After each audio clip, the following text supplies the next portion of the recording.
تعداد میں لوگ واپس گئے ہیں۔ ابھی نمبر جو ہے نا وہ ACC کارڈ ہولڈرز کا ہے، کیونکہ وہ جو انڈاکومنٹڈ انرجسٹرڈ وہ تقریباً اب ختم ہونے والے ہیں۔ وہ تقریباً 1 ملین اراؤنڈ تھے، تو زیادہ سے زیادہ بھی 2-3 لاکھ رہے ہوں گے، باقی ان کو نکالا گیا ہے۔ ابھی رجسٹرڈ جو ہے ACC کارڈ ہولڈرز، کیونکہ POR کے ساتھ تو کیبنٹ ڈیسیجن ہوا ہے 30 جون تک، تو ابھی ACC کارڈ ہولڈرز والے وہ بھی سموتھ طریقے سے چل رہے ہیں، نہ کوئی غلط ویڈیو آ رہی ہے، نہ کوئی دونس، نہ کسی کی بے عزتی، بلکہ جس انداز سے ہونا چاہیے وہ ہو رہا ہے۔ the same is ابھی POR کارڈ ہولڈرز۔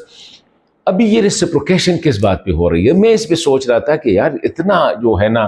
TTP کے خلاف ایک دم کارروائی شروع، وہی فوج، وہی سیکیورٹی، اور جو ہے وہ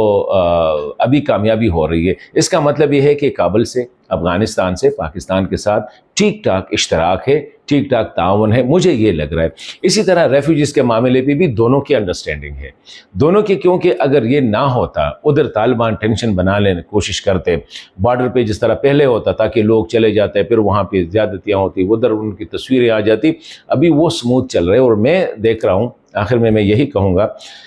کہ افغان طالبان کے لیے یہ بہت زیادہ ضروری ہے کہ لوگ آئے، پیسوں والے لوگ آئے، کاروباری لوگ آئے، جن کی پاکستان میں ابھی خیبر پختونخوا میں ریفیوجیز کی 5 لاکھ کاروباریں ہیں۔ اب اگر یہ 5 لاکھ کاروباری لوگ کابل چلے جاتے ہیں، افغانستان چلے جاتے ہیں، تو ظاہری بات ہے کوئی دکان لگائے گا، کوئی ریڑھا لگائے گا، کوئی ٹھیلا لگائے گا، کوئی سیمنٹ کا، کوئی کنسٹرکشن کا، کچھ نہ کچھ ایکٹیویٹیز، یہ لوگ جائیں گے اپنے لیے گھر بنائیں گے، پیسے ہیں ان کے پاس۔ اگر ان 5 لاکھ میں سے اگر 3 لاکھ گھر بھی بنانے شروع ہوئے تو اس میں کتنے لوگ،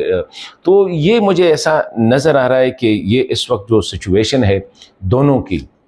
باہر تو لگ رہا ہے کہ شور ہے، دھمکیاں ہیں، لیکن اندر لگ رہا ہے کہ مجھے یہ محسوس ہو رہا ہے، ابھی میں بھی آئی ایم رانگ، ہو سکتا ہے کہ میں غلط ہوں، لیکن لگ ایسا رہا ہے کہ دونوں کے